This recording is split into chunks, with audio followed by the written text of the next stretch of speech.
কলকাতা টিভিতে আপনাদের সকলকে স্বাগত। আপনাদের সঙ্গে রয়েছে আমি অঙ্কুর। শুরু করছি বাংলা বলছে। সন্দেশখালীর থেকে গ্রেপ্তার করা হয়েছিল শেখ শাহজাহানকে, আর ঠিক তার পরের দিন এ রাজ্যে প্রধানমন্ত্রী নরেন্দ্র মোদী। ফলে খুব স্বাভাবিকভাবেই একটা মনে করা হয়েছিল প্রধানমন্ত্রী নরেন্দ্র মোদীর ভাষণে অবশ্যই উঠে আসবে সন্দেশখালী প্রসঙ্গ, আর হলেও তাই। একেবারে ভাষণের শুরু থেকেই আমরা দেখতে পেলাম শেখ শাহজাহানকে কেন্দ্র করে বাংলার নারী নির্যাতনের কথাই উঠে এলো তাঁর মুখে। বাংলার নারীদের উপর যেভাবে অত্যাচার হয়েছে এই তৃণমূল কংগ্রেসের জমানায়, সে কথা বলেই তৃণমূল কংগ্রেসকে আক্রমণ শানালেন প্রধানমন্ত্রী। তার পাশাপাশি তৃণমূল জমানায় যে সমস্ত দুর্নীতির অভিযোগ উঠেছে, একের পর এক সেই সমস্ত দুর্নীতি নিয়ে মানুষের কাছে জবাব চাইলেন প্রধানমন্ত্রী। যে চোট দেওয়া হয়েছে, যে দুর্নীতির চোট পেয়েছে বাংলা, সেই চোটের জবাব ভোটে দেবে কিনা। তার মুখে উঠে এসেছে রেশন দুর্নীতি, পুরনিয়োগ দুর্নীতি, শিক্ষক নিয়োগ দুর্নীতি, প্রত্যেকটি দুর্নীতি উঠে এসেছে তার মুখে। সীমান্তে গরু পাচারকেও বাদ রাখেননি প্রধানমন্ত্রী। এবং এর পাশাপাশি তিনি সরাসরি প্রশ্ন তুলে দিয়েছেন যে শেখ শাহজাহানকে গ্রেপ্তার করার যে এই যে 2 মাস ধরে তিনি গ্রেপ্তার হলেন না, তার পেছনে কে রয়েছেন।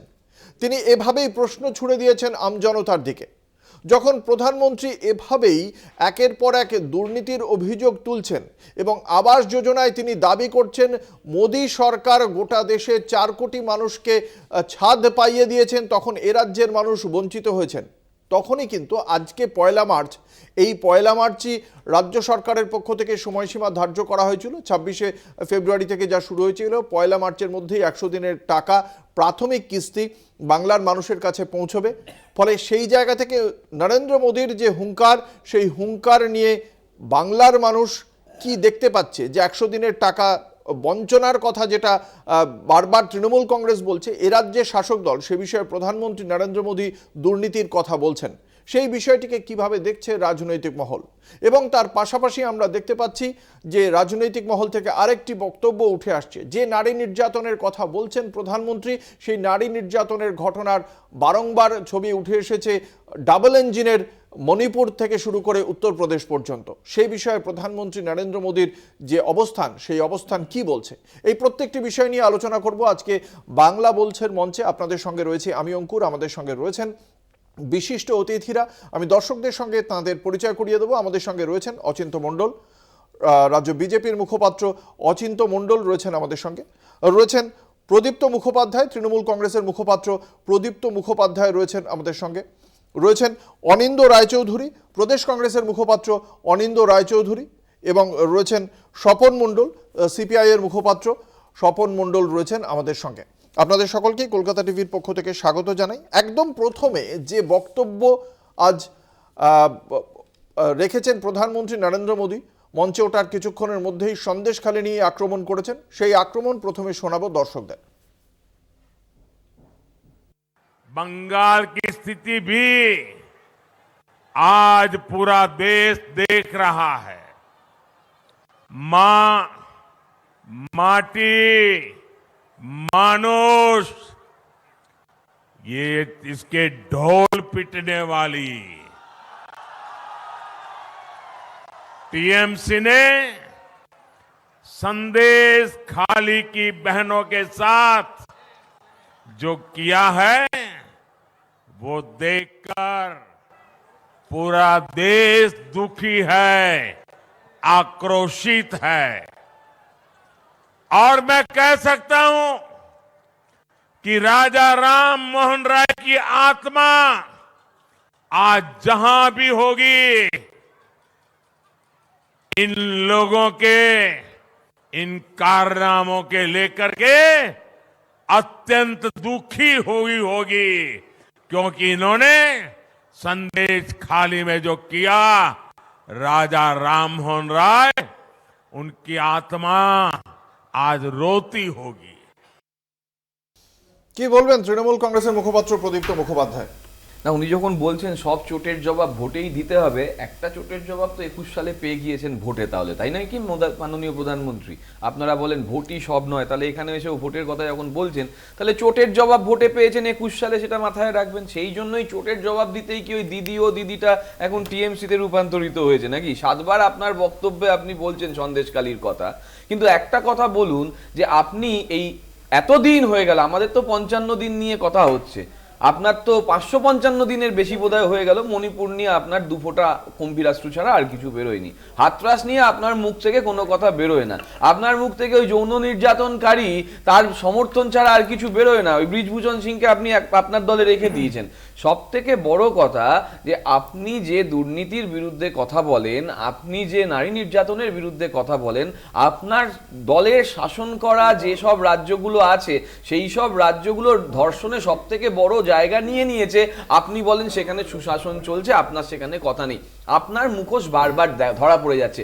আমাদের দলের সঙ্গে আপনাদের দলের মূল পার্থক্য কি জানেন? আমরা মা মাটি মানুষের কথা যেমন আপনার কথা অনুযায়ী ঢাকঢোল পিটাই, আমরা সেই ঢাকঢোল পিটানোর সঙ্গে সঙ্গে তাদের কথা শুনি এবং উত্তরদায়ক হই। আমরা কিন্তু প্রতিক্রিয়াশীল নই আপনাদের মতন। আমরা যেমন উত্তরদায়ক তেমন আমরা দায়বদ্ধ। প্রতিটা ক্ষেত্রে আমরা সরকারি মাধ্যমে হোক দলের মাধ্যমে হোক আমরা কথা শুনেছি এবং ব্যবস্থা নিয়েছি। আপনি ব্রিজভূষণ শর্মার বিরুদ্ধে ব্যবস্থা যেমন নেননি, মণিপুরেও তেমন ব্যবস্থা নেননি, উত্তরপ্রদেশেও তেমন ব্যবস্থা নেননি এবং উন্নাওতেও তেমন ব্যবস্থা নেননি। আর একটা লাস্ট ইনফরমেশন, মহারাষ্ট্রে একটা ছোট্ট ইনফরমেশন, একটা আরটিআই জানা গেছে ৭৭৪৪টি রেপ কেসের ভিকটিমের যে কম্পেনসেশন সরকার দেওয়ার কথা গত বছরে, তাদেরকে মাত্র ১১৫৪ জনকে দিচ্ছে। অর্থাৎ দেখুন, রাজ্য সরকার, মহারাষ্ট্র রাজ্য সরকার স্বীকার করে নিচ্ছে যে ঠিক আছে চলো ৭৭০০ কত, সেখানে বিজেপি জোট সরকার আছে, ৭৭০০ কত রেপ ভিকটিম হয়েছে, আপনি তার থেকে কম্পেনসেশনও দিতে পারছেন না, তাদেরকে মাত্র ১১০০ কত জনকে কম্পেনসেশন দিচ্ছেন। স্বপন মণ্ডলের কাছে প্রধানমন্ত্রী নরেন্দ্র মোদীর অভিযোগ সম্পর্কে আপনাদের কি মূল্যায়ন? দেখুন, উনি তো অনেকগুলো কথা বললেন আর কি, মানে প্রত্যেকটা কথারই জবাব দিতে গেলে বা তার রিয়াকশন দিতে গেলে অনেক সময় লাগে। আমি প্রথম কথাটা বলি যে উনি রামমোহন রায়ের কথাটা বললেন আর কি। রামমোহন রায় আমরা জানি সবাই যে বাংলার একজন রেনেসাঁ সৃষ্টিকারী একজন ব্যক্তিত্ব এবং তিনি অত্যন্ত প্রগতিশীল মানসিকতার লোক ছিলেন। তিনি যদি আজকে বেঁচে থাকতেন তিনি দেখতেন যে বিজেপি নামক একটা দল আমাদের ভারতবর্ষে তৈরি হয়েছে, যারা আমাদের রথের চাকাটাকে বা অগ্রগতি রথের চাকাটাকে আবার পেছনের দিকে টানতে চাইছে। তো স্বাভাবিকভাবে উনি রামমোহন রায়ের কথা বলছেন, অথচ তার দল তার যে সোচ বা যে চিন্তাভাবনা, যে ফিলোসফি নিয়ে চলে, সেটা সম্পূর্ণভাবে একবারে ব্যাকওয়ার্ড থিঙ্কিং আমরা বলি, সারা পৃথিবীতে সেটা ব্রাত্য হয়ে গেছে। হ্যাঁ, আর দু নম্বর ব্যাপার, উনি যে মাননীয় মুখ্যমন্ত্রীকে আক্রমণ করছেন যেটা দেখানো, এটা সম্পূর্ণভাবে লোক দেখানো আমরা মনে করি। কারণ আমরা সবাই জানি, বঙ্গবাসী জেনে গেছে যে একই বৃন্তে দুটি ফুল, তৃণমূল আর বিজেপি আর তৃণমূল আর কি, তাই না? তো উনি যে আজকে এত কথা বলছেন, এত দুর্নীতির কথা বলছেন, দুর্নীতি তো এই কেন্দ্রীয় এজেন্সির জন্যই করতে পারছে। কেন আজকে সারদার মধ্যে এত বড় একটা কেলেঙ্কারি হয়ে যাওয়ার পরে 2015 সাল থেকে আজকে 24 সাল, সেই এতদিন পর্যন্ত একটা নোটিশও কিন্তু ধরাতে পারলো না। অথচ এই কুণাল ঘোষরা, এই সুদীপ্ত সেনটা কিন্তু বলেছিল যে সবচেয়ে বেশি সুবিধাভাগী কিন্তু আমাদের রাজ্যের মুখ্যমন্ত্রী। উনি তাকে আক্রমণ করছেন আজকে এখানে দাঁড়িয়ে, পশ্চিমবাংলা মাটিতে দাঁড়িয়ে। তাহলে আপনার এজেন্সি কি করছে? আপনি স্বীকার করে নিতে হবে। না, নরেন্দ্র মোদী যে কথা বলছেন সে তো আমাদেরই কথা। আমরাও তো বলছি পশ্চিমবঙ্গে নারীর ওপরে নির্যাতন হয়। আমরা পার্কস্ট্রিট দেখেছি, হরিদেবপুর দেখেছি, সোনারপুর দেখেছি, সমস্ত কিছুই দেখেছি। আমরা সন্দেশখালী শেষ সংযোজন দেখলাম। এখন মুশকিল হচ্ছে, প্রধানমন্ত্রী মণিপুরে যখন মহিলাকে বিবস্ত্র করে ঘোরানো হয়, যখন মণিপুরের বুকে হিংসা হয়, যখন মণিপুরের বুকে শ্লীলতাহানি হয়, ধর্ষণ হয়, তখন প্রধানমন্ত্রীকে প্রশ্ন করলে তার সেই দলের কংগ্রেসের সাংসদদের আমি দেখেছি সাসপেন্ড করে দিতে। আমরা দেখেছি বিলকিস বানুর ক্ষেত্রে অভিযুক্তরা খালাস হয়, সেখানে সাক্ষী আসে না। একজন সাক্ষী আসার পর বাকি সাক্ষীদের খুঁজে পাওয়া যায় না। যেখানে প্রসিকিউশনের দায়িত্ব ছিল, স্টেটের দায়িত্ব ছিল সাক্ষীগুলোকে নিয়ে কোর্টে প্লেস করা এবং তাদের সাক্ষী বা জেরা ফেস করা, কিন্তু আমরা দেখলাম হলো না। আমরা দেখেছি যে এখন যা রিপোর্ট, এনসিআরবির রিপোর্ট, সেখানে বলছে সবথেকে নারীদের প্রতি হিংসা, নারীদের সম্মান গেছে হচ্ছে উত্তরপ্রদেশ, যেখানে ডবল ইঞ্জিনের সরকার চলছে, কত 28,000। তার মধ্যে এনসিআরবি বলছে গৃহস্থ হিংসা হয়েছে 6,126, পণের জন্য নির্যাতনের মামলা 4,787, শ্লীলতাহানি 2,444। এখন কুলদীপ সিং সিঙ্গার এবং উন্নাও আমরা কি দেখলাম যে 7 জন আসামি, তার মধ্যে 5 জন ধরা পড়ে আর 2 জন এখনো অবধি ধরা পড়ে না। আমরা দেখেছি যে যখন পুলিশ এই 7 জনকে গ্রেপ্তার করতে যাচ্ছে, 5 জনকে গ্রেপ্তার করতে যাচ্ছেন, পুলিশের ওপরে গুলিবর্ষণ হয়। সেই যারা গুলি চালায় তারা বিজেপির নেতা, তাদেরকে প্রোটেক্ট করেন ওখানকার মুখ্যমন্ত্রী এবং ওখানকার স্থানীয় নেতা, কিন্তু মোদিজি সেখানে সেই সময় মনে হয় ধৃতরাষ্ট্র হয়ে থাকেন। একেবারে আমি আসবো, ভারতীয় জনতা পার্টির মুখপাত্র কি উত্তর রয়েছে? এই যে বিরোধীরা আপনাদের বিরুদ্ধে প্রধানমন্ত্রীর বক্তব্যের প্রেক্ষিতে যে প্রশ্নগুলো একের পর এক ছুঁড়ে দিলেন, উত্তর আছে? দেখুন, বিরোধীদের সবার উত্তর এখন উত্তর দিতে সব গেলে বলে আমার দিয়েছে। তিনজনের প্রশ্ন উত্তর দিতে গেলে অনেকটাই সময় লাগবে। কিন্তু আজকে অনিন্দদা যেটা শুরু করলেন যে নরেন্দ্র মোদীজির বক্তব্যকে উনি সমর্থন করে ওনার বক্তব্য শুরু করলেন, কিন্তু আজকে দেখা যাচ্ছে যে কংগ্রেসের যিনি সর্বভারতীয় সভাপতি মল্লিকার্জুন খাড়গে তাকে যখন সর্বভারতীয় একটি মিডিয়া চ্যানেল প্রশ্ন করছে সন্দেশখালী নিয়ে, তখন মল্লিকার্জুন খাড়গে এমন একটা কংগ্রেস শতাব্দী প্রাচীন দলের সভাপতি, তিনি বলছেন বেঙ্গল মে তো ऐसा হতেই রয়েছে এরকম। তার মানে কি, মানে এটা বেঙ্গলের কালচার উনি বলতে চাইছেন। সুতরাং উনি যেভাবে এই কথা বলে বাঙালিকে যেভাবে অপমান করলেন বা বাংলা শিক্ষা সংস্কৃতিকে যেভাবে অপমান করলেন, এইরকম একটা সর্বভারতীয় দলের কাছ থেকে এটা আশা করিনি। এবং তারা সন্দেশখালী নিয়ে তাদের একটা মনোভাব সেটা কিন্তু মল্লিকার্জুন খাড়গের কথাতে পুরো পরিষ্কার। তার মানে তারা মমতা ব্যানার্জির যে সরকার বা তার যে দল, এটা নয় কংগ্রেসের, এটা তো কংগ্রেসের। বাকি মণিপুর সম্পর্কে কিছু আলোকপাত করবেন? মণিপুর নিয়ে মন কি বাত হয় না, মণিপুর নিয়ে কোনো মন কি বাত হয় না, হাতরাস নিয়ে মন কি বাত হয় না, ব্রিজভূষণ নিয়ে মন কি বাত হয় না, এই সেখানে নারী নির্যাতন দেখতে পায় না বিজেপি। দেখুন না, বিজেপির প্রতিনিধির প্রতি আমার একটা প্রশ্ন, একটা ছোট এক মিনিট, বলেন। না, না, আমি বলুক, বলছি বলুক, যে বলুক, বিজয় বলুক। একজন অভিযুক্ত লোক, নারী পাচারে অভিযুক্ত যিনি আছেন, তাকে কেন্দ্রীয় মন্ত্রী করেছেন পশ্চিমবাংলা থেকে। শুনি। কালচারের কথা বলছেন। দেখুন, যখনই মণিপুরের বিষয় আসে তখন একটা কথা সবার জানা দরকার যে মণিপুরে কিন্তু কোনো রাজনৈতিক হিংসা হয়নি। সেখানে দুটো সম্প্রদায়ের বা দুটো গোষ্ঠীর যে মানে লড়াই, সেই লড়াইটা কিন্তু আজকের না, বিগত 50 বছর 100 বছরের লড়াই, যেটা কংগ্রেস জিয়ে রেখেছিল। রাজনীতির লড়াই কোথায়? আমরা কোথায় বলছি আইনের শাসন প্রতিষ্ঠা করতে পারেনি, এবং সেটা নিয়ে একটি শব্দ খরচ করছেন না প্রধানমন্ত্রী নরেন্দ্র মোদী। বিগত 50 বছর 80 বছরের যে লড়াই, সেখানে এখন আমরা 50 ভারতীয় বছরে জনতা চলে পার্টি, গেলেন। সেখানে আমরা ভারতীয় জনতা পার্টি এসে মন কি বাত হয় না, আমরা এখনো কি ঠিক করতে পেরেছে? বলতে দিন। ইন্টারনেট পরিষেবা কতদিন বন্ধ ছিল? ঠিক আছে, আপনি তো একের পর এক প্রশ্ন করছেন, উত্তরগুলো নিন। সেখানে আমরা ভারতীয় জনতা পার্টি যখন জোট করে সেখানে সরকারে আসলাম, তারপরে আমরা চেষ্টা করেছি সব রকম ভাবে সেখানে প্রশাসনিকভাবে যে নিয়ন্ত্রণে আনা এবং আমরা যেভাবে সেখানে দায়বদ্ধ মানুষের কাছে, সেখানে বিভিন্ন রকম এতটাই দায়বদ্ধ যে এখনো পর্যন্ত শান্তি ফেরেনি। আমরা শুনলাম বিজেপির মুখপাত্রের বক্তব্য। একটা ছোট্ট বিজ্ঞাপনী বিরতিতে যাব, বিরতির পর ফিরে আসছে এই আলোচনায়, সঙ্গে থাকুন। ফিরে এলাম বিরতির পর, আপনারা দেখছেন বাংলা বলছে, আপনাদের সঙ্গে রয়েছে আমি অঙ্কুর। শুধুমাত্র সন্দেশখালী এবং নারী নির্যাতনই নয়, প্রধানমন্ত্রী নরেন্দ্র মোদী আজকে আরামবাগের জনসভা থেকে যেভাবে আক্রমণ করেছেন তৃণমূল কংগ্রেসকে, সেখানে বড় করে উঠে এসেছে দুর্নীতি নিয়ে আক্রমণ। কি বলেছেন প্রধানমন্ত্রী দুর্নীতি ইস্যুতে, আমরা শোনাবো দর্শকদের। टीएमसी ने यहाँ प्राइमरी टीचर्स की भर्ती में घोटाला किया। टीएमसी ने यहाँ म्यूनिसिपैलिटी भर्तियों में घोटाला किया कि नहीं किया। टीएमसी ने यहाँ सरकारी सामान की खरीद में घोटाला किया कि नहीं किया। घोटाला किया कि नहीं किया।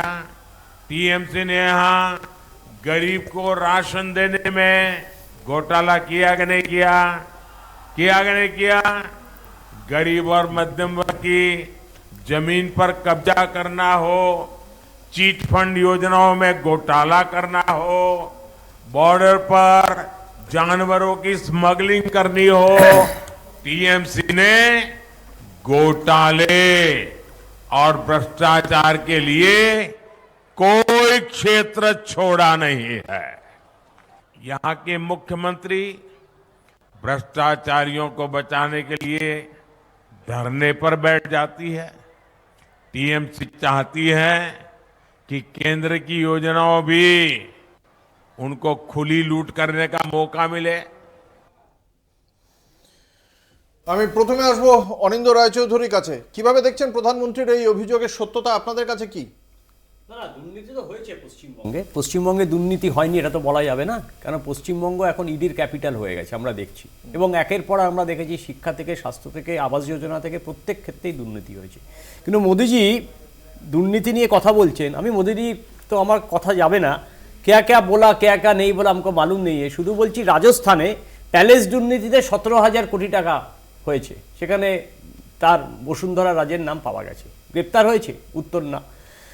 কর্ণাটকে রেড্ডি, জনার্দন রেড্ডি 30,000 কোটি টাকার কয়লা খনি ঘোটালা, গ্রেপ্তার হয়েছে? উত্তর না।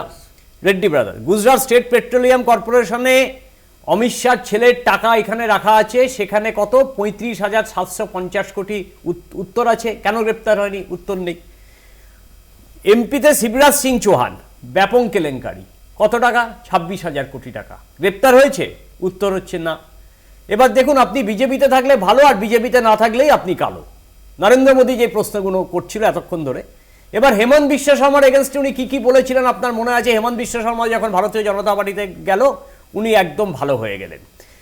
উদ্ধব ঠাকরে, একনাথ সিন্ধে থেকে শুরু করে নারায়ণ রানে প্রত্যেকবার প্রত্যেক ক্ষেত্রে উনি বলে গেছেন যে এরা দুর্নীতির ধারক এবং বাহক। আমার প্রশ্ন হচ্ছে, যদি দুর্নীতির ধারক এবং বাহক হয়, তাহলে ইডি সিবিআই কেন গ্রেপ্তার করলো না? তার মানে কি ভারতীয় জনতা পার্টি, যেখানে শুভেন্দু অধিকারীকে আমরা দেখেছি শঙ্কুদেব পান্ডার নামে অভিযোগ আছে, নিশীথ প্রামাণিকের নামে অভিযোগ আছে যে উনি ওমেন ট্রাফিকিংয়ে যুক্ত ছিলেন এবং নারী পাচারে যুক্ত ছিলেন, তারপরে ওনাকে কেন্দ্রীয় মন্ত্রী করা হয়। এবং আমরা এইটাও দেখলাম যে শুভেন্দু অধিকারীর বিরুদ্ধে নারদায় টাকা নেওয়া, শঙ্কুদেব পান্ডার এগেনস্টে নারদায় টাকা দেওয়া, একটা তদন্ত কমিশন, একটা রেড, একটা ইডির রেড কেন হলো না? তৃণমূল কংগ্রেস না, আসলে অনিন্দুদা যেখান থেকে বললেন সেখান থেকে একটু এক্সটেন্ড করা যায়। আসলে মোদি কতগুলো জায়গায় ঠিক জানেন তো, খুব ঠিক, না খাউঙ্গা না খানে দুঙ্গা। এটার থেকে আমি দুটো দিক খুঁজে পেয়েছি উনি ঠিক। একটা দিক হচ্ছেন মানুষকে খেতে দেবেন না, দুর্নীতির অভিযোগ আনবেন, মানুষকে খেতে দেবেন না, মানুষের 100 দিনের টাকা আটকে রেখে দেবেন, মানুষের মাথার ছাদটা দেবেন না, ফলে মানুষকে না খেতে দেওয়ার একটা অভিযোগ। এবার কি বলছেন যে আমি দুর্নীতি আটকাচ্ছি, এই কারণে মানুষকে খেতে দিচ্ছি না, তাও মানছি। আরে মানুষের টাকা তো ডাইরেক্ট বেনিফিট করে দিতে পারতে, তোমার তো আধার কার্ড সংযোগ করা হয়েছে। ও নাকি আধার কার্ডের 28 নম্বর এ ধারা দিয়ে তুমি মানুষের নাগরিকত্বই প্রমাণ করতে চাইছো, নাকি এনসিআর এনআরপি তুমি করতে চাইছো, সেটা আর একটা দিক। অন্যদিকে মোদিজি একটা আস্ত গারদ তৈরি করে ফেলেছেন এই দুর্নীতিবাজদের আটকানোর জন্য, বড় গারদ তৈরি করেছেন, সেটা হচ্ছে বিজেপির গারদ। এতদিন আপনারা হোয়াইট মেশিন না কি সব ওয়াশিং মেশিন শুনলেন, আমার মত হচ্ছে ওটা গারদ, একটা বড় গারদ। এসকোবারের গল্প মনে আছে? সেই এসকোবারের কি একদম পরিষ্কার লাতিন আমেরিকার এমন একটা জেল দরকার ছিল যেখানে বার থাকবে, যেখানে বড় একটা সুইমিং পুল থাকবে, এসি বাড়ি থাকবে। বিজেপি এখন সেই বড় গারদ হয়েছে এসকোবারের মতো। সেইখানে নামগুলো তো দাদা বললো, তার সঙ্গে সঙ্গে নতুন অ্যাডিশন গুলো, অশোক চৌহান, ও আদর্শ আদর্শ স্ক্যাম। বিজেপি তো সেই আদর্শ, সেই আদর্শ অজিত পাওয়ার 75 দিনের মধ্যে ক্ষমতায় আসার পরে আমি ওদেরকে জেলে ঢুকিয়ে দেবো। জেলে ঢুকিয়েছেন মোদিজি, থ্যাংক ইউ। এটা বিজেপির জেল, যেখানে ঢুকলে আনন্দে থাকা যায়। কেউ কেউ তো বলে দিল আমার আর রাত্রে ঘুমাতে অসুবিধা নেই, আমি বিজেপিতে জয়েন করে ফেলি। আমি ছোট্ট বিজ্ঞাপনী বিরতির পর ফিরে আসছি এই আলোচনায়, সঙ্গে থাকুন, দেখতে থাকুন বাংলা বলছে। প্রধানমন্ত্রী নরেন্দ্র মোদী একাধিক অভিযোগ করেছেন রাজ্যের শাসক দল তৃণমূল কংগ্রেস এবং রাজ্যের সরকারের বিরুদ্ধেও, এবং সেই এত অভিযোগের প্রেক্ষিতে তৃণমূল কংগ্রেসের পক্ষ থেকে কি বলা হচ্ছে আমরা শুনবো। তৃণমূল কংগ্রেসের মুখপাত্রের বক্তব্য কি বলেছেন দেবাংশু ভট্টাচার্য শোনাবো।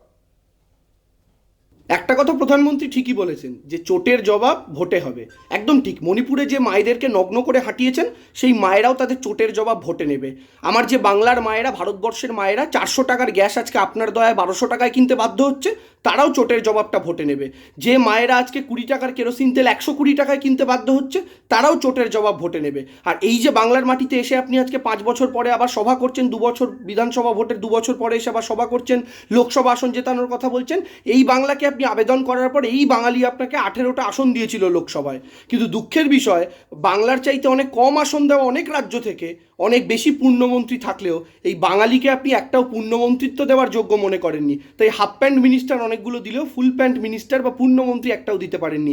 এই চোট বা এই অসম্মানের জবাবও তো বাংলা নেবে। শুধু তাই কেন, গত লোকসভা নির্বাচনের পর আসামে 16 লক্ষ হিন্দু বাঙালিকে এনআরসির নাম করে ঘরছাড়া করেছেন, তাদের প্রত্যেকের থেকে ভিটেমারি কেড়ে নিয়ে তাদেরকে ডি ভোটার করে দিয়েছেন।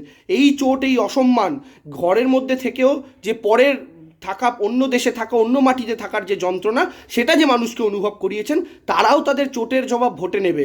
বিশেষ করে এই বাংলার মাটিতে বাংলার মানুষ, আপনাদের বহিরাগত নেতাদের বাংলার মাটিতে এসে বাংলাকে নিয়ন্ত্রণ করতে চাওয়ার যে ইচ্ছা, সর্বোপরি বাংলার 100 দিনের টাকা আটকে রাখা, আবাসের টাকা আটকে রাখা, এই যে সাধারণ মানুষের চোট, সেই সমস্ত চোটের হিসাব ভোটে এবার হবে। প্রধানমন্ত্রী একদম সঠিক বলেছেন। কথা শুনছিলাম, মানে তৃণমূলের মুখপাত্রগুলো যে সবাই মূর্খ হতে হবে, সেটা দেবাংশুদার কথা দিয়ে আরেকবার প্রমাণ হলো। আজকে উনি কোথায় আসামের এনআরসির কথা টানলেন, উনি হয়তো এটা জানেন না 1985 সালে রাজীব গান্ধী এবং আসাম গণপরিষদ এবং সেখানকার সরকার তারা সবাই মিলে আসাম একর্ড নামে যে আইন পাস করেছিল, সেই আইন অনুযায়ী ওখানে সুপ্রিম কোর্টের তত্ত্বাবধানে ওখানে এনআরসি যে লিস্ট হয় সেটা বের হয়। সেখানে বিজেপি সরকার প্রথমবার সেখানে এসে তাদেরকে বাঁচিয়েছে, নইলে কংগ্রেস সরকারের এবং আসাম গণপরিষদ তাদের দ্বারা বাঙালি উদ্বাস্তু হিন্দুরা ওখানে দেশ ছাড়া হতে হতো। সুতরাং পড়াশুনো না করলে তৃণমূলের যা হয়, চারিদিকে হালচাল, যা সব চোর গুন্ডা বদমাশে দলটা পুরো ভরে গেছে।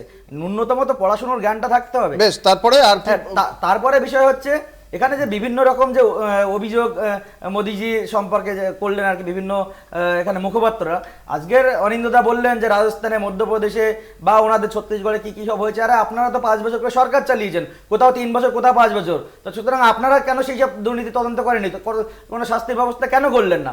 আজকে তৃণমূলের এরকম মুখপাত্র যিনি বলছেন, তার কথা মতো শুনে বোঝা যাচ্ছে যে আমাদেরকে হুড়িয়ে দুর্নীতি করতে দিন, আবাস যোজনা বা 100 দিনের টাকা লুটে পুটে খেতে দিন, তাহলে মোদিজি বা বিজেপি সরকার ঠিক আছে। সুতরাং যখনই খেতে দেবে না তখনই এদের গাত্র দাও। সুতরাং আমরা মোদিজির সেই একই নীতি যে না খাউঙ্গা না খানে দোঙ্গা। সুতরাং যারা খাবে পেট চিরে বের করে নেব, যারা দুর্নীতির টাকা খাবে। এই অজিত পাওয়ারের ক্ষেত্রে পেট চিরে বার করলেন না না, যারা দুর্নীতির টাকা খাবে এক এক করে সবাইকে হবে। যদি আলোকপাত করেন অজিত পাওয়ারের ক্ষেত্রে কি হলো? আজকের যখনই পশ্চিমবঙ্গ নিয়ে কথা বলবো তখনই দেখবো যে তৃণমূলের মুখপাত্র বা অন্যান্য দল তারা সবাই ওই এ রাজ্যে সে রাজ্যে ঘুরে আসবে। কিন্তু আজকের এখানকার আমাদের রাজ্যে তো অবশ্যই হয়েছে। আমি তো বলছি এখানে বাকি রাজনৈতিক দল কি বলবে আমি তো সেটা বলছি না। আমাদের রাজ্যে যাদেরকে দেখা গিয়েছিল টাকা নিতে, সেটা শুভেন্দু অধিকারী হোক বা মদন মিত্র হোক, যেই হোক, তাদেরকে তো দোষী সাব্যস্ত এখন অবধি কেউ হননি। সারদা মামলায় যাদের নাম উঠে এসেছিল তাদেরকে তো এখনো পর্যন্ত দোষী সাব্যস্ত কেন্দ্রীয় তদন্তকারী সংস্থা করতে পারেনি।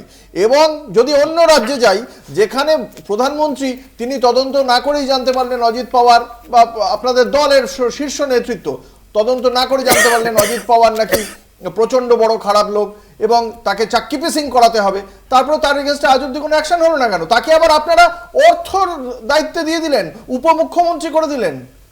দেখুন, ইডি সিবিআই একটা স্বতন্ত্র সংস্থা। তাহলে আপনারা না জেনে বলেছিলেন, মানে আপনাদের দলের পক্ষ থেকে এই ধরনের দায়িত্বজ্ঞানহীন মন্তব্য করাই হয়ে থাকে, সেটা বলুন।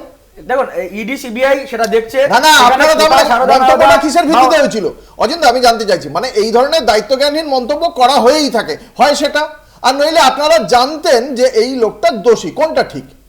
এবং কোনটা ঠিক সেটা ইডি সিবিআই ঠিক করবে। তারা আপনারা কি তাহলে এরকমই বলেন? তার মানে বিজেপি এরকম কথাই বলে, তাহলে সেই বিজেপির কথায় কি কতটা গুরুত্ব দিচ্ছে সিপিআই? দেখুন, বিষয়টা হচ্ছে যে আপনি যদি যে কোনো মানুষকে এখন প্রশ্ন করেন যে সবচেয়ে বড় ওয়াশিং মেশিন পৃথিবীর কোথায় পাওয়া যায়, উত্তর আসবে কিন্তু দিল্লির বিজেপি অফিসে এবং আমাদের যে মুরলীধর লেন বলে একটা জায়গা আছে এখানে কলকাতা, এখানে পাওয়া যায়। এটা মুরগীধর না, মুরগীধর।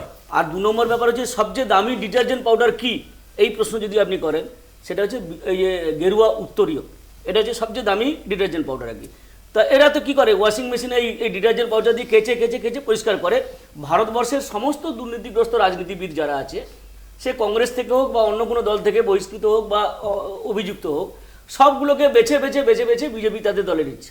ঠিক আছে, সেই দলের মুখ যিনি বলছেন যে আমি 4 কোটি মানুষকে গৃহ পাইয়ে দিচ্ছি, আমি এই দক্ষিণপন্থী দল এবং চরম দক্ষিণপন্থী স্বৈরতান্ত্রিক দল, তারা শুধু এই কথাটা বলতে পারে আমি পাইয়ে দিচ্ছি। কেন্দ্রীয় সরকার আমার সরকার বলেনি কিন্তু।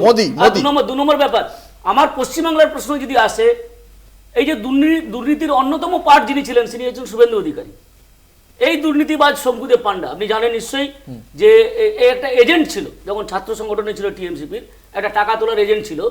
তাকে আজকে যেই সিবিআই ডেকেছে বিজেপিতে চলে গেল। শুভেন্দু অধিকারীকে যে সিবিআই ডেকেছে বিজেপিতে চলে গেল। তাদেরকে নিয়েই তো উনি বিজেপিটা করছেন। তৃণমূল কংগ্রেস পড়াশোনা না করে অভিযোগ করে, আমি আপনার কাছে উত্তর শুনবো। তৃণমূল কংগ্রেস যদি পড়াশোনা না করে, তাহলে আমি কতগুলো প্রশ্ন করি। আসাম অ্যাকর্ড ইমপ্লিমেন্টেশনের জন্য যে প্রতীক হাজেলাকে দায়িত্ব দেওয়া হয়েছিল, তার কি অবস্থা? বিজেপি সরকার তার সঙ্গে কি করেছে? আবার ওই পাবলিক ওয়ার্কস ডিপার্টমেন্ট বা পাবলিক ওয়ার্ক সেকশন যে অ্যাপ্লিকেন্ট ছিল 2013 সালের, এই ক্ষেত্রে তার কি অবস্থা? কোন জাজ, কোন 5 জন জাজ কি রায় দিয়েছিল আর তার ইমপ্লিমেন্টেশন কিভাবে হয়েছিল, সেগুলো একটা দিক। কিন্তু পড়াশোনা না করে আমরা যদি এটা বলি আপ ক্রোনোলজি কো সমঝে, এবং এনআরসি নিয়ে বিজেপির যে ডায়লগগুলো, যে বক্তব্যগুলো, সেগুলো যদি ক্রোনোলজি আকারে সাজাই, তাহলে তার ইমপ্লিমেন্টেশনটা এইখানে দেবাংশু যেটা বলেছে সেটা তো বিজেপির পড়াশোনা করার গাফিলতি বার করে দিয়েছে। ও কোন কথাটা এখানে বলেছে? সরকার পলিসি ইমপ্লিমেন্টেশন যেমন করে, সরকার কোনো পলিসির ভুল হলে সেটা কোর্টে গিয়ে সরকার তার কারেকশনও করতে পারে। 370 ধারা কোন সরকার বাতিল করেছিল? 3 তালাক কোন সরকার বাতিল করেছিল? তারা মনে করেছিল এটা ভুল হচ্ছে, তাই এগুলোকে বাতিল করা। লাদাখকে আলাদা টেরিটরি কারা তৈরি করেছিল? জম্মু কাশ্মীরকে ভাগ কারা করেছিল? কোন রাতের অন্ধকারে তারা এইসব ইমপ্লিমেন্টেশন করেছিল? ডিমনিটাইজেশন। সরকার পলিসি করতে পারে না, তার মানে কি বিজেপি বলছে, বিজেপির প্রতিনিধি যে সরকার চলে কোর্টের নির্দেশে? এই গণতান্ত্রিক ব্যবস্থা আমার, যে ওখানে যে 12 লক্ষ 14 লক্ষ হিন্দু মানুষ ডিভোটার হয়ে গেল, সেই ঘটনাটা কি অসত্য? কেউ বলুক তো মুখ বাজিয়ে তাদের কি অবস্থা। ফলে এই যে পড়াশোনা না করার অভিযোগ, আমার মনে হয় বিজেপি একটু পড়াশোনা করতে ভুলে যাচ্ছে। যে এই যে নামগুলো আসছে পরপর, অশোক চৌহান থেকে এই জয়ন্ত চৌধুরী, বা এই যে তোমার প্রতীক হাজেলার কথা বললাম, বা এই যে দাদারা যেসব নামগুলো করলো, হিমন্ত বিশ্ব শর্মা, নারায়ণ রানে, অজিত পাওয়ার, ব্লা ব্লা ব্লা ব্লা। সব থেকে বড় কথা, পশ্চিমবঙ্গে আবার যদি ফিরে আসি, ওদের খুব কষ্ট হয়। ভারতীয় জনতা পার্টি তো নয়, বাংলা জঞ্জাল পার্টি যদি বলি আমরা, কারণ ভারতীয় জনতা পার্টি বলা যাবে না, ভারতের কথা বলা যাবে না, তাই বাংলা জঞ্জাল পার্টির কথা বলছি। সেই বাংলা জঞ্জাল পার্টি যাকে যাকে বলেছিল ভাগ ভাগ ভাগ, তাকে তাকে তাকে তাকে ঠিক ঠিক ফেরত দিয়েছিল। দাদা যেমন বললো মানব পাচারকারী, মানব পাচারকারী নিশীথ পারামানিককে হাফ প্যান্ট মন্ত্রী করে রেখেছো। সে যখন মানুষের ভোটে জিতলো একটা বিধানসভা, তারপরে তো তাকে আর বিধানসভায় পেলাম না আমরা, মন্ত্রী হতে হবে, চলে গেল। কই তার বিরুদ্ধে মানব পাচারকারী শিক্ষাটা তোমরা দিতে পারোনি ভাই? যে কথা বলছেন প্রদীপ্ত মুখোপাধ্যায়, আমরা দেখতে পাচ্ছি শুধুমাত্র তো মানে তৃণমূল কংগ্রেস নয়, আজকে প্রধানমন্ত্রী নরেন্দ্র মোদীর নিশানায় ছিল ইন্ডি জোটও। কারণ উনি ইন্ডি বলেন, উনি ইন্ডিয়া বলেন না, সেই জন্যই আমি ইন্ডি বললাম। কি বলেছেন ইন্ডিয়া জোটের উদ্দেশ্যে প্রধানমন্ত্রী নরেন্দ্র মোদী, আমরা একবার শোনাবো দর্শকদের। इनसे ज्यादा हैरानी इंडी गठबंधन के बाकी नेताओं को देखकर होती है। इंडी गठबंधन के बड़े बड़े नेता संदेश खाली पर आंख कान मुंह, गांधी जी को जो 3 बंदर थे ना, उन 3 बंदरों की तरह आंख कान नाक मुंह सब ये बंद करके बैठे हैं। पटना, बेंगलुरु, मुंबई, न जाने कहां कहां ये साथ मिलकर बैठकें करते हैं, लेकिन क्या लेफ्ट और कांग्रेस ने यहां की सरकार से, यहां के मुख्यमंत्री से जवाब मांगने की हिम्मत की क्या? কংগ্রেস অনিন্দ্য রায়চৌধুরী। না, প্রথমেই রামমোহন রায়ের কথাই উনি বলছিলেন যে রামমোহন রায় সতীদাহ প্রথা মানে চালু করেছিলেন, আর বিজেপির নেতারা রদ করেছিলেন।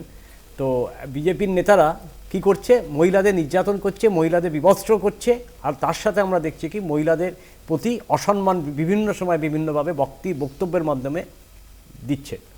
এখন দেখুন, এই নরেন্দ্র মোদীর একটা প্লাস পয়েন্ট আছে।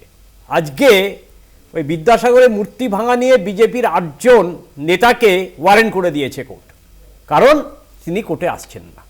তাহলে বিদ্যাসাগর মূর্তিতে বিজেপির হাত ছিল, এটা প্রমাণিত হচ্ছে।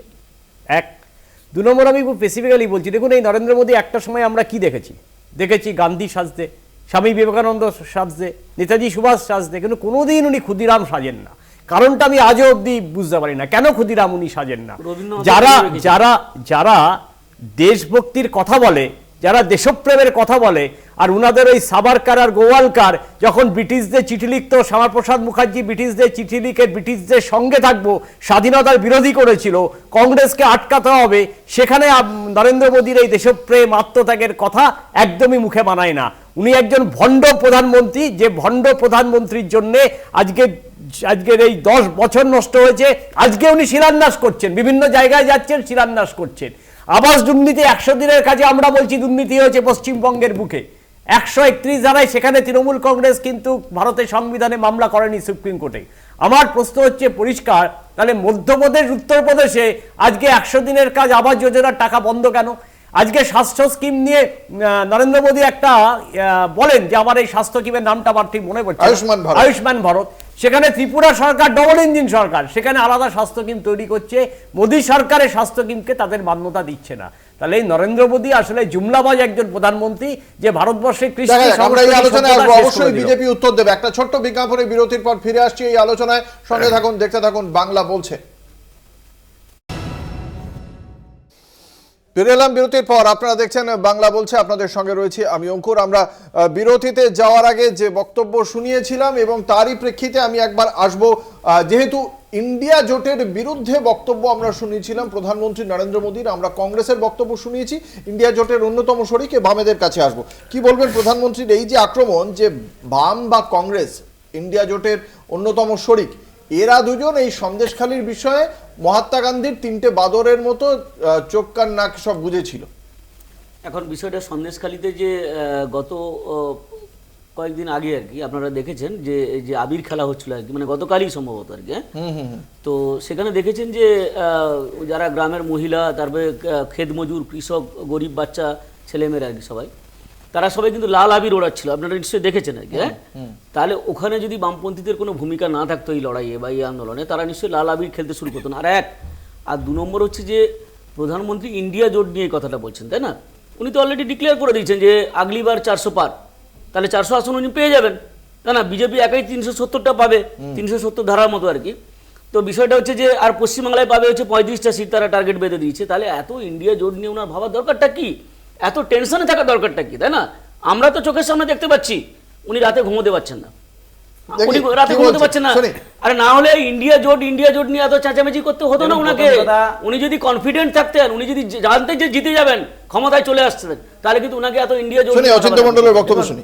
এই ইন্ডি জোট নিয়ে আমরা 1 সেকেন্ডের জন্য বিজেপি বা ভারতীয় জনতা পার্টি আমরা কোনোভাবেই চিন্তিত নই। মোদী চিন্তিত?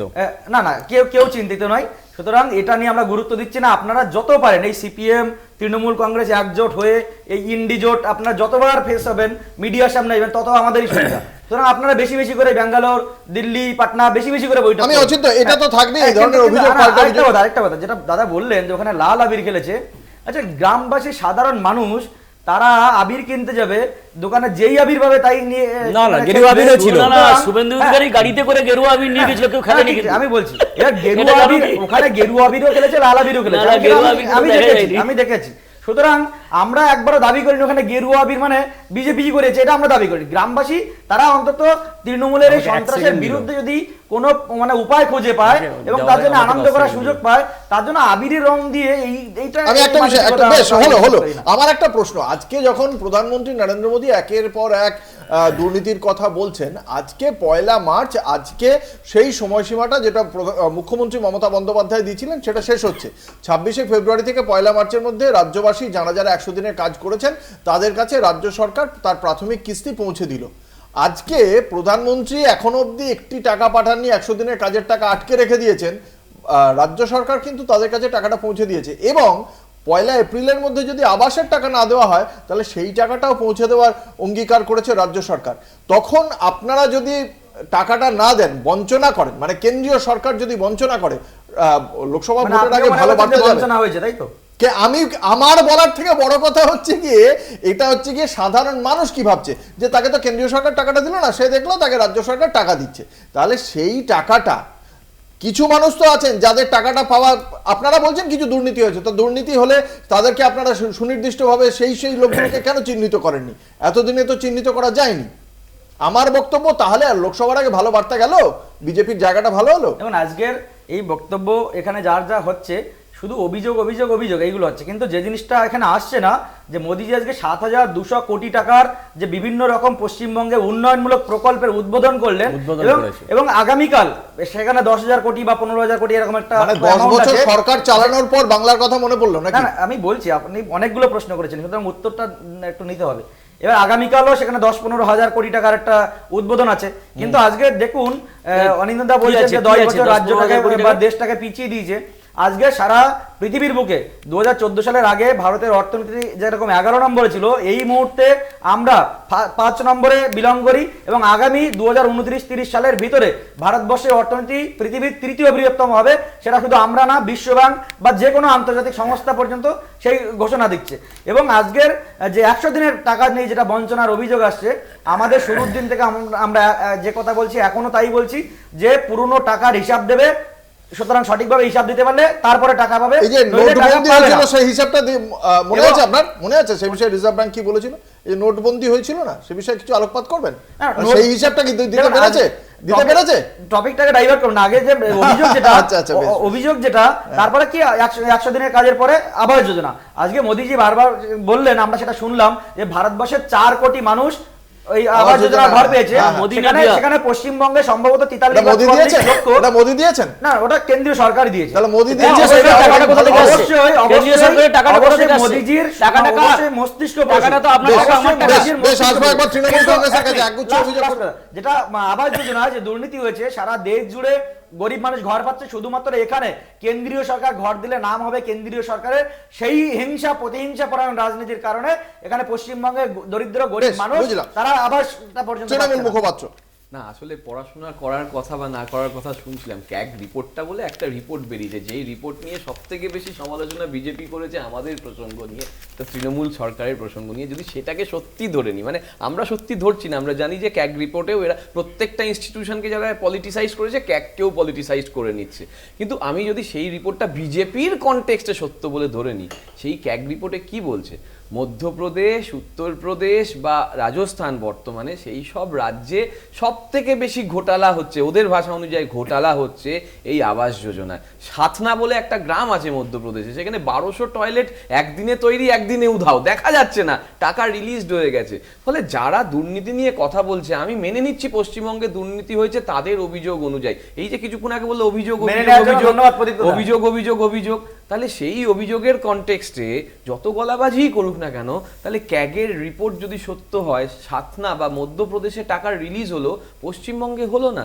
ছেড়ে দাও এই কথাটা, রাজ্য সরকার খারাপ, তৃণমূল খারাপ, মানুষ তো খারাপ ছিল না। মধ্যপ্রদেশ, মানুষ তো উত্তরপ্রদেশে আবাস যোজনা টাকা বন্ধ করে দিচ্ছে না কেন?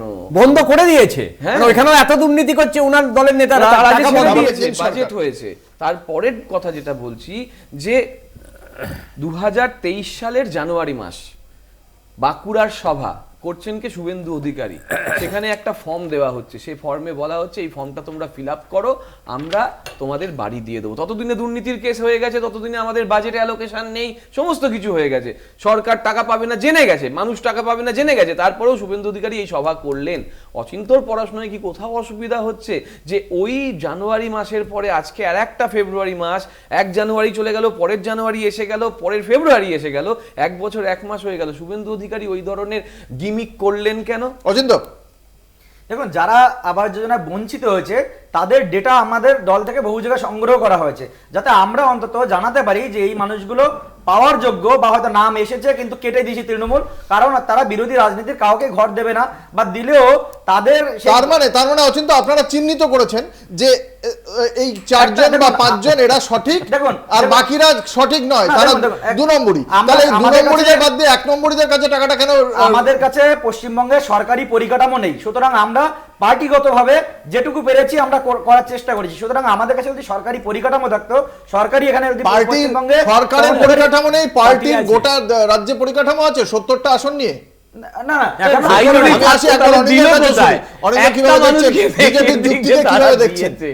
দেখুন, বিজেপির তো যুক্তি নেই আসলে। এখন যেমন আমরা মমতা ব্যানার্জিকে একটা সময় শিলাদি বলতাম, শিলান্যাস করতেন বলে, এখন নরেন্দ্র মোদীকে শিলা দাদা বলতে পারি বা শিলা মোদী বলতে পারে। 10 বছর ধরে উনি একটাও শিলান্যাস করেনি, এখন শিলান্যাস করছেন এই কারণে, এখন দেখেছেন ওনার ভোটের বাজার খারাপ হয়ে গেছে, মানুষ আর ওনাকে ভোট দেবে না। এবার আমি আপনাকে স্পেসিফিক্যালি বলি, যে কোনো জায়গা রাজ্যের বা দেশের উন্নতি করতে গেলে শুধু শিল্পপতিদের অর্থ ভাণ্ডার বাড়লে হবে না, দেশের অর্থনীতিটাকেও আপনাকে চাঙ্গা করতে হবে। আম্বানি যখন মোদী সরকার এসেছিল ক্ষমতায়, তখন তার সম্পত্তির পরিমাণ ছিল 1.65 লাখ ক্রোড়, আর এখন 8.08 লাখ ক্রোড়। এবার শিশু কল্যাণে বরাদ্দ কমেছে, মিড ডে মিলে বরাদ্দ কমেছে, 100 দিনের কাজে বরাদ্দ করেছে, কৃষকরা এমএসপি পাচ্ছে না, শিক্ষায়। 45 বছর ধরে 45 বছরের সবচেয়ে রেকর্ড সংখ্যক বেকার হচ্ছে আজকে এই ভারতবর্ষে। একেবারে। ক্ষুধা সুজাকে ভারতবর্ষের কি অবস্থা আপনাকে আর নতুন করে ভাবতে হবে না। স্মার্ট সিটি হয়নি, গঙ্গা দূষণ রোধ হয়নি, মেক ইন ইন্ডিয়া হয়নি। এবং আমরা দেখতে পাচ্ছি জিএসটির ক্ষেত্রে কত বড় লোকদের জন্য মোদী সরকার চিন্তা করেন, রিচেসদের জন্য চিন্তা করেন। মার্সিডিজের জিএসটি হচ্ছে 6% আর ট্রাক্টরের জিএসটি হচ্ছে 18%। এটা কি সরকার আমাদের সরকার না আপনার সরকার? দেখা যাক কার সরকার সে নিয়ে অবশ্যই চর্চা চলবে। একটা ছোট্ট বিরতির পর ফিরে আসছি, সঙ্গে থাকুন। সুবোধয় দাস। ফিরে এলাম বিরতির পর, আপনারা দেখছেন বাংলা বলছে, আপনাদের সঙ্গে রয়েছে আমি অঙ্কুর। আসবো ভারতীয় জনতা পার্টির মুখপাত্র অচিন্ত মণ্ডলের কাছে। একগুচ্ছ প্রশ্ন উঠছে, সেখানে বক্তব্য যে প্রধানমন্ত্রী নরেন্দ্র মোদীর এই 10 বছরের জমানায় ধনী আরো বেশি ধনী হয়েছে, গরিব আরো বেশি দরিদ্র হয়েছে। কি বলবেন? আজকের প্রধানমন্ত্রী যে আজকের ভাষণেও বললেন, বা আমরা বিভিন্ন রিপোর্টে দেখেছি, এই ভারতবর্ষে প্রায় 25 কোটি মানুষ দরিদ্র সীমার উপরে, তারা এখন মধ্যবিত্ত পরিবারে বিলং করে, এরকম সংখ্যা সরকার বা বিভিন্ন পরিসংখ্যান থেকে আমরা জানতে পারছি। আর আজকের অনিন্দদা বিভিন্ন জায়গায় আম্বানি, আদানি এইসব নাম নিয়ে অভিযোগ করছে, আজকের যে তাদের সম্পত্তির পরিমাণ নিয়েও প্রশ্ন তুলছে। তাহলে আপনারা যখন এই মধ্যপ্রদেশ বা রাজস্থান বা ছত্তিশগড়ের সরকারে ছিলেন, যদিও আপনারা ব্যর্থ বলেই জনগণ আপনাদের তাড়িয়ে দিয়েছে সেখান থেকে, তো সেখানে তাহলে আদানি আম্বানিকে দিয়ে বিভিন্ন প্রজেক্ট আপনারা করালেন কেন? সুতরাং অভিযোগ যারা করে তারাই কিন্তু আজকে ক্ষমতা সেখানে নেই বলে অভিযোগ করছে। আবার দেখবেন সিপিএম এর লোকজন বিভিন্নভাবে তারা অভিযোগ করে। আবার কেরালায় দেখবেন বিভিন্ন পোর্ট বন্দর যেগুলো, সেখানে পর্যন্ত আদানি আম্বানিকে তারা দিয়ে দিচ্ছে। সুতরাং অভিযোগ তো করবেই তারা কোনো ক্রমে। আচ্ছা, একটা বিষয় আপনার কাছে জানতে চাইছি। আজকে এই দীর্ঘ যে বক্তব্য রেখেছেন, আপনি এত অভিযোগ করছেন, আজকে অভিষেক বন্দ্যোপাধ্যায়কে নিয়ে কোনো অভিযোগ আমরা শুনতে পাইনি প্রধানমন্ত্রীর মুখে, কারণ কি বলবেন? দেখুন, এই কারো ছোট ছোট নামগুলোকে প্রধানমন্ত্রী মানে মুখে এনে এর আগেও তো তিনি ভাতিজা বলে উল্লেখ করেছেন। এর আগে তার মুখে শুধু নয়, অমিত শাহর মুখে এবং তার মুখে দুজনে 2021-এ আমরা একের পর এক অভিযোগ নেতাকে প্রধানমন্ত্রী ভুয়া ভাতিজা বলে অভিযোগ করেছেন। এইসব বেশি গুরুত্ব দিয়ে লাভ নেই। এইসব ছোটখাটো নেতাদের বেশি নাম মুখে নিয়ে এসে গুরুত্ব দেওয়ার কোনো আলাদা। আপনারা কি এর কোনো গুরুত্ব পাচ্ছেন যে অভিষেক বন্দ্যোপাধ্যায়ের নাম আজকে কেন করেননি?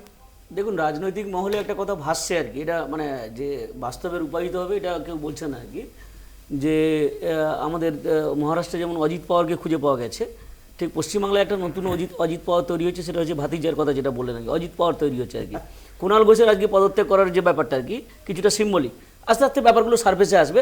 আগাম এটা নিয়ে মন্তব্য করার কোনো প্রয়োজন আছে বলে আমরা মনে করি না। এই বিষয়ে কিছু আলোকপাত করার আছে? না, অভিষেক বন্দ্যোপাধ্যায়ের নাম উনি বলবেন কেন? উনি জানি না মমতা বন্দ্যোপাধ্যায়ের নামও কভার উনি বলেছেন, রাজ্যের মুখ্যমন্ত্রী হিসাবে বলেছেন। হ্যাঁ, এই মুখ্যমন্ত্রী হিসাবে বলার পর যে স্ক্রিপ্ট ছিল, স্ক্রিপ্টটা উনি বলে দিলেন মানুষের কাছে, যাতে বিজেপির কর্মীরা একটুখানি ভালোবাসে যে উনার বক্তব্যকে, ভালো হয়েছে মমতা দিকে আয়সা বলা। তারপরে কি দেখলাম, রাজভবনে গিয়ে দুজনে মিটিং হচ্ছে। মিটিংয়ের যে কি সারবত তা কেউ জানে না। আসলে ফুলের স্তবক আমরা দেখেছি, পুষ্পস্তবক পাঠাতে মোদীকে আমরা দেখেছি, রসগোল্লা পাঠাতে আমরা দেখেছি, যে এই মমতা বন্দ্যোপাধ্যায়। না, প্রোটোকল না, এটা প্রোটোকল না। যদি প্রোটোকল হতো, যদি এটা প্রোটোকল হতো, তাহলে প্রতি বছর উনি পাঠান না কেন? মাঝে মাঝে পাঠান, যখন এই সিবিআই ইডি প্রধানমন্ত্রী এলে তার সঙ্গে মিট করাটা প্রোটোকল নয়। তাহলে উনি কি চাইবেন তার জন্য পিসি করেছেন? 100 দিনের কাজের বরাদ্দ থেকে বিভিন্ন ক্ষেত্রে বিভিন্ন যে বঞ্চনার শিকার হয়ে, যার জন্য একটা বেরিয়ে রাজভবনে পিসি করেছেন, মিটিং করে তো চলে এলেন। এবং মিটিংয়ে যদি সত্যি উনার ইচ্ছে থাকতো যে বাংলার মানুষের বঞ্চিত হয়েছে, যারা শোষিত হয়েছে, তাদের জন্য কেন্দ্রীয় সরকারের বা নরেন্দ্র মোদীর কাছ থেকে আদায় করতে, তাহলে একজন আইএস অফিসার বা একজন মন্ত্রীকে উনি নিয়ে যেতেন। উনি কাউকে নিয়ে যান না। চিফ সেক্রেটারি এই যে প্রসঙ্গটা উঠলো অভিষেক বন্দ্যোপাধ্যায়, তার মধ্যে সিপিআই এর পক্ষ থেকে অভিযোগ করলেন যে কুণাল ঘোষের পদত্যাগ। আজকে কুণাল ঘোষ এই বিষয়টি নিয়ে তার, আপনারা সকলেই জানেন যে প্রথমে তার একটি টুইটে সমাজ মাধ্যমে এসেছিল এবং সেখানে তিনি খুব স্পষ্টভাবেই বলেছিলেন যে নচ্ছার বলেছিলেন, গ্রুপবাজ, স্বার্থপর, কারণ নাম তিনি করেননি। তারপর থেকে সেই টুইট নিয়ে জল্পনার সৃষ্টি হয়। তারপরে তার টুইটে দেখতে পাওয়া যায় তার যে তৃণমূল কংগ্রেসের যে পদাধিকার, সেই সাংগঠনিক যে দায়িত্ব, সেই দায়িত্ব তিনি মুছে দেন এবং শুধুমাত্র সাংবাদিক এবং সমাজকর্মী হিসেবে নিজের পরিচয় রাখেন। সন্ধেবেলায় আমরা দেখলাম কুণাল ঘোষ একদিকে যেমন তার বক্তব্য তিনি সংবাদ মাধ্যমে জানিয়েছেন, পাশাপাশি তিনি আবারও আক্রমণ করেছেন দলেরই একজন নেতাকে। আমরা প্রথমে শোনাবো কুণাল ঘোষ কি বলছেন। খারাপ, সুদীপ বাবুকে দেখতে বেশ সাজান ভাব আছে, আবার দাড়ি রাখা, সুন্দর সাজান, বড় সড়ো সাজান, বড় মাপের সাজান। তো উনি আমাকে ডাকেননি, ওনার ইচ্ছে। এই দলে আছি, দলের একজন সৈনিক ছিলাম, আছি, থাকবো। আমার নেত্রী মমতা বন্দ্যোপাধ্যায়, আমার নেতা অভিষেক বন্দ্যোপাধ্যায়, আমার দল তৃণমূল কংগ্রেস, কিন্তু এই রাজ্যের অন্যতম সাধারণ সম্পাদক বা মুখপাত্র, আমার মনে হচ্ছে আমি এই জায়গাটায় মিসফিট। আমি যেটা হাসি মুখে যে রাজনীতিটা করতাম, আমি বোধহয় সেটা আমার মানে পারছি না, অসুবিধা হচ্ছে সেই কারণে। কিন্তু তার সঙ্গে দল বদলের কোন রকম জল্পনার বিন্দুমাত্র কোনো সম্পর্ক নেই। দল বদলের কোনো জল্পনা নেই, কিন্তু দলের একজন সাংসদ শুধুমাত্র নয়, লোকসভার দায়িত্বপ্রাপ্ত সচেতকও বটে, তার বিরুদ্ধে কার্যত তিনি বলছেন, কি শব্দ প্রয়োগ করলেন আপনি শুনেছেন। এছাড়াও তিনি বলেছেন রোজভ্যালি থেকে বাঁচিয়ে গলায় বকলস পরিয়ে রেখেছে। আপনি নিশ্চয়ই দেখেছেন সেই টুইট, কি বলবেন? না, আমার এই মুহূর্তে কিছু বলার নেই, কারণ দলের তরফ থেকে এই বক্তব্যকে সমর্থন করা হচ্ছে কিনা সেটা আমার জানা নেই, কারণ দল এই বক্তব্যকে কতটা সমর্থন করে। কুণালদা একজন বিচক্ষণ রাজনীতিবিদ এবং কুণালদা যেটা বলেছেন যথেষ্ট বিবেচনা করে নিশ্চয়ই বলেছেন, এবং দল নিশ্চয়ই সেই বিবেচনাগুলো দেখবেন কি দেখবেন না বা মানবেন কি মানবেন না আমার জানা নেই। আমরা দলের যারা মুখপাত্র তাদেরকে আমাদের দলকে ডিফেন্ড করতে হয়, এবং সেই ডিফেন্ড করার ক্ষেত্রে যদি দেখা যায় যে দলের কোনো সমস্যা আমাদেরকে সেই জায়গাটা দিচ্ছে না, তাহলে সেটা অনেকে মুখ খোলেন। ধরুন শাহজাহান নিয়ে আমরা প্রথম দিন থেকে আমাদের জায়গা খুব পরিষ্কার করে দিচ্ছি। আজকে আপনাদের চ্যানেলে বসছি, আমাদের বক্তব্য যখন থাকে তখন আমাদেরকে চোর চিটিংবাজ সবাই এক নাগারে বলে যায়, তখন গণমাধ্যম, কিছু গণমাধ্যম আছে সেগুলোকে নিয়ে শাহজাহান নিয়ে যে বক্তব্য কুণালদা রেখেছেন তার ব্যক্তিগত জায়গা, সেখানে আমার সত্যি কিছু বলার নেই। আমাদের দলের একটা জায়গা আছে, শৃঙ্খলা আছে, সেই শৃঙ্খলাতে তিনি নিজে সরে গেছেন সেখান থেকে। আমাদের জায়গা আছে, আমাদের যেমন গণতন্ত্র আছে, আমাদের তো এখানে ওই ওই কি নাম নীলাদ্রি শেখর দানা সুভাষ সরকারের বিরুদ্ধে কত নিল সেটা বলবে না, বা তন্ময় ভট্টাচার্য ভোটে হেরে যাওয়ার পরে সেই বক্তব্য সেটা দেবে না, বা ওদের মধ্যে যে একদিকে বিশেষ কেরালার বা তোমার গান্ধী পরিবার নিয়ে সেই বক্তব্যও আসবে না। আমাদের বক্তব্য কিছু পরিবর্তন, কিছু সংশোধন, আমরা রিফর্মিস্ট চিন্তা ভাবনায় বিশ্বাস করি, আমরা দায়বদ্ধতার কথা বিশ্বাস করি, আমরা উত্তরদায়কতার কথা বিশ্বাস করি। ফলে এটা দলের একটা সমস্যার।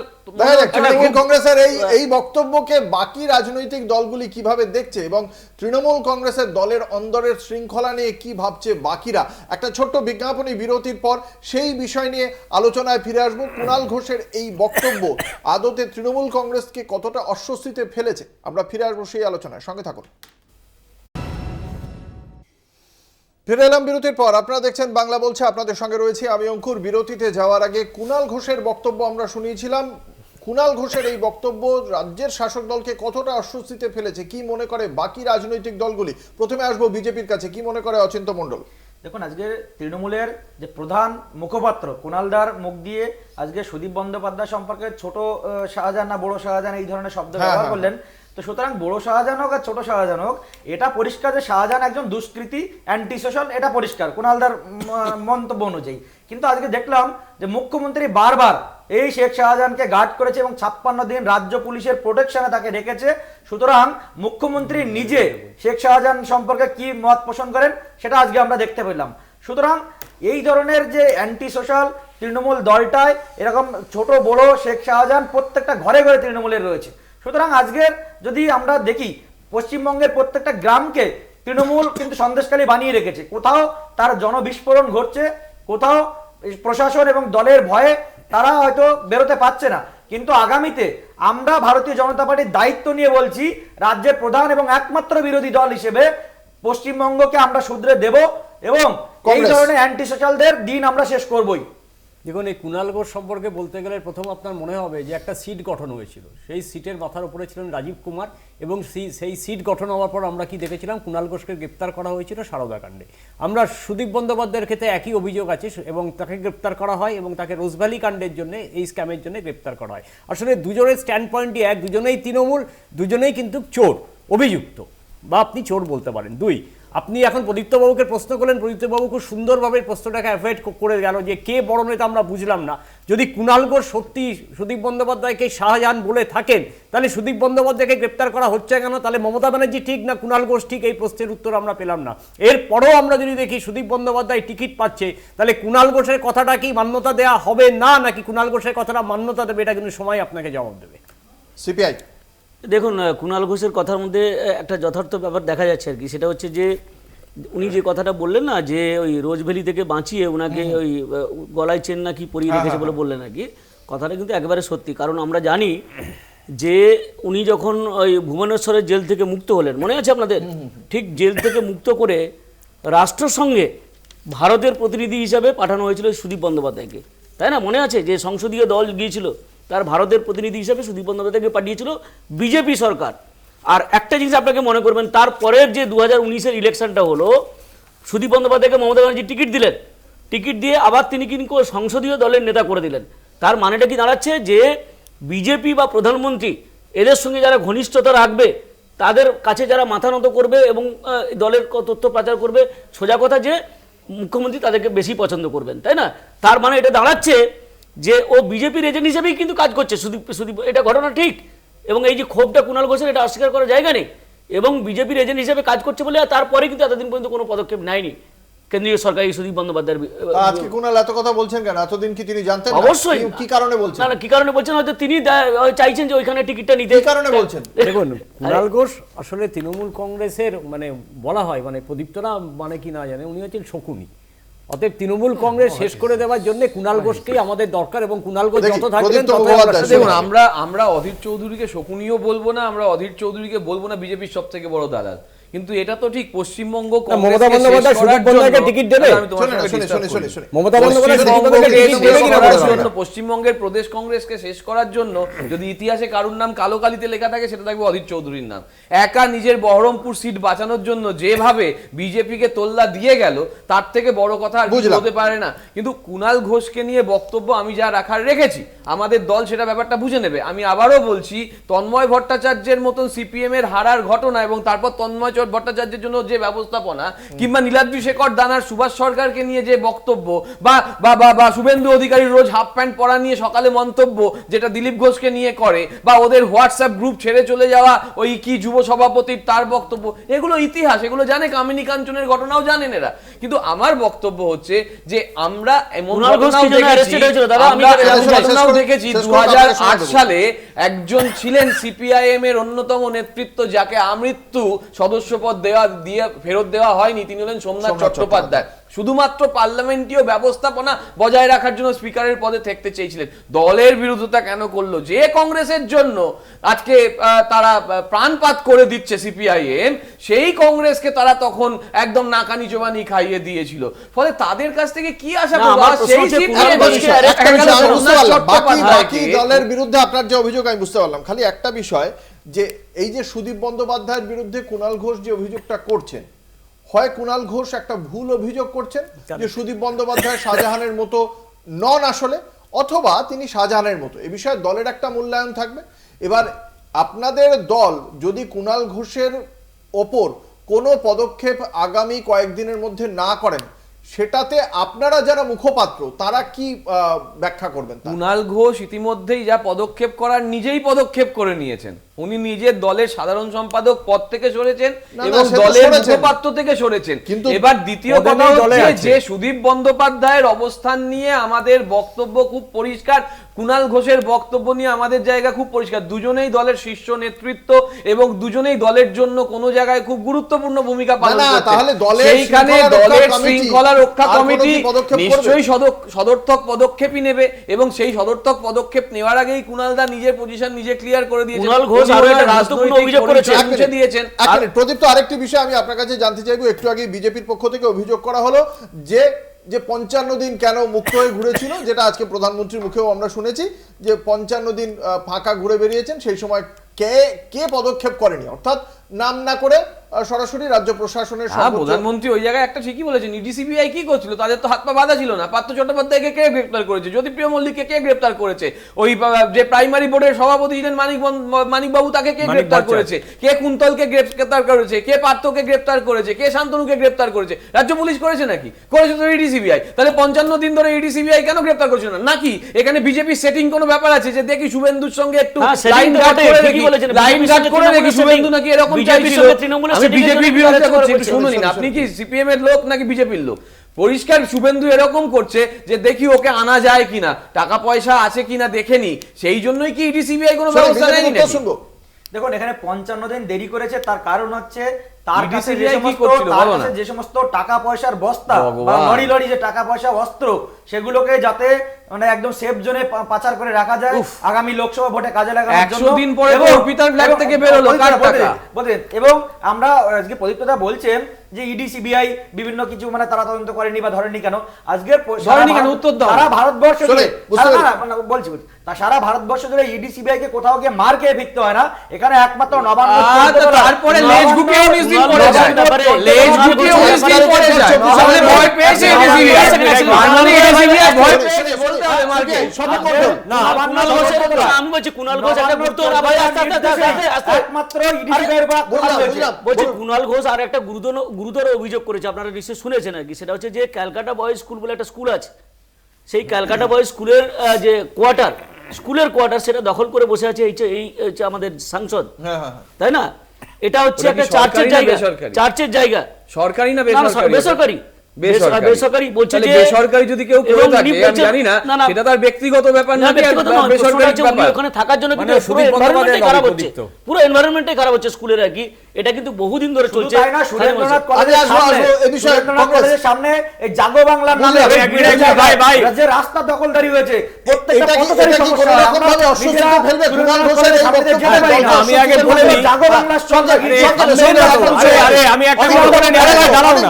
মমতা বন্দ্যোপাধ্যায় কি স্টেপ নেবে আমরা আশা করব। কুণাল ঘোষ বলেছেন সুদীপ বন্দ্যোপাধ্যায় হচ্ছে শেখ শাহজাহান নয়, সুদীপ বন্দ্যোপাধ্যায়কে অ্যারেস্ট করতে হবে, আর না হয় কুণাল ঘোষকে দল থেকে দাঁড়াতে হবে। 2 নম্বর উনি বলছিলেন প্রদীপ্তবাবু একটু আগে যে কেন সিবিআই এলো না, কেন ইডি এলো না। আসলে এই শেখ শাহজাহানকে তদন্ত কি করছে, কলকাতা হাইকোর্টে অবজারভেশনে ইডি তদন্ত বার করছে, কিন্তু লোকাল অ্যাডমিনিস্ট্রেশন সে অ্যারেস্ট করতেই পারতো, এতদিন পর কেন অ্যারেস্ট আমার করা তো হলো সেই সেটা আমরা জানি না। সেই জায়গায় যদি বলি, তাহলে EDCBI কি করছিল? সন্দেশখালী নিয়ে রাজনৈতিক চর্চা চলবেই, ফলে সেক্ষেত্রে সেই রাজনীতির ডিভিডেন্ড কারা কোন দল লোকসভা নির্বাচনে তারা পাবে সেদিকে তো আমাদের অবশ্যই নজর থাকবে। আমাদের আজকের বাংলা বলছের চর্চায় একদমই আর সময় বাকি নেই। আমাদের সঙ্গে আজকের এই আলোচনায় উপস্থিত ছিলেন অচিন্ত মণ্ডল, প্রদীপ্ত মুখোপাধ্যায়, অনিন্দ রায়চৌধুরী, স্বপন মণ্ডল। আপনাদের প্রত্যেককে আপনাদের মূল্যবান মতামতের জন্য অসংখ্য ধন্যবাদ। শেষ করছি আজকের বাংলা বলছে। দেখতে থাকুন কলকাতা টিভির রাত দিন 7 দিন।